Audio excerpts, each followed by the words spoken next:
नमस्कार दोस्तों, स्वागत है आपका हमारे चैनल एम झील पर। आज हम बात करेंगे एक महान व्यक्तित्व के बारे में जिन्होंने अपने विचारों और शिक्षाओं से पूरी दुनिया को प्रभावित किया। जी हाँ, हम बात कर रहे हैं भगवान गौतम बुद्ध की। तो चलिए शुरू करते हैं। प्रारंभिक जीवन। गौतम बुद्ध, जिन्हें सिद्धार्थ गौतम के नाम से भी जाना जाता है, उनका जन्म 563 ईसा पूर्व लुम्बिनी में हुआ था, जो वर्तमान में नेपाल में स्थित है। वे शाक्य गणराज्य के राजा शुद्धोधन और रानी महामाया के पुत्र थे।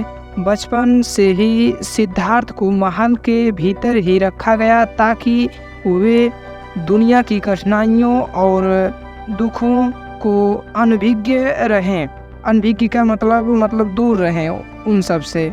उनका प्रारंभिक जीवन राजसी सुख सुविधाओं में व्यतीत हुआ। 16 वर्ष की आयु में उनका विवाह यशोधरा से हुआ और उन्हें एक पुत्र प्राप्त हुआ जिसका नाम राहुल था। हालांकि महल की सुख सुविधाओं के बावजूद सिद्धार्थ को आंतरिक शांति नहीं मिल पा रही थी।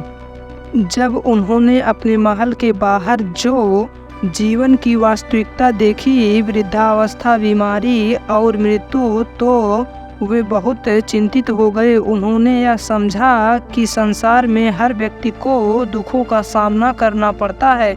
इसी अनुभव ने उन्हें सत्य की खोज के मार्ग पर चलने के लिए प्रेरित किया। 29 वर्ष की आयु में इन्होंने अपने परिवार और महल को छोड़ दिया।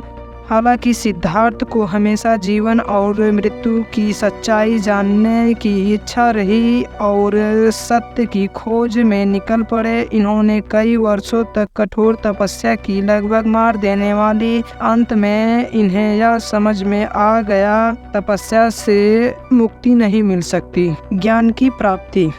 फिर सिद्धार्थ बोधि वृक्ष के नीचे ध्यान में बैठे और गहन ध्यान के बाद उन्हें ज्ञान की प्राप्ति हुई। उसके बाद वे गौतम बुद्ध कहलाए।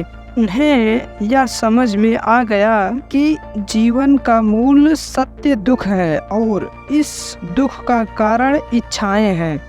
इन्होंने मध्य मार्ग का उपदेश दिया जो जीवन में संतुलन बनाए रखने की शिक्षा देता है। शिक्षाएं और उपदेश। गौतम बुद्ध ने 4 आर्य सत्यों और अष्टांगिक मार्ग का उपदेश दिया। उन्होंने करुणा, हिंसा और ध्यान की महत्ता पर जोर दिया। उन्होंने उपदेशों ने न केवल भारत में बल्कि पूरे विश्व में अनेकों लोगों को प्रभावित किया और जीवन को सरल बनाया। और जब 80 वर्ष की आयु में गौतम बुद्ध ने कुशीनगर में महासमाधि ली, जिससे निवारण कहते हैं, उन्होंने निवारण के बाद भी उनकी शिक्षाएं और उपदेश लोगों के लिए प्रेरणा का स्रोत बने रहे और लोगों के दिलों में आज भी याद करते हैं लोग गौतम बुद्ध को। तो दोस्तों, अगर यह स्टोरी अच्छी लगी हो आपको तो ज़रूर लाइक करिएगा और कुछ भी गलती हुई हो माफ़ करिएगा। Thank you so much.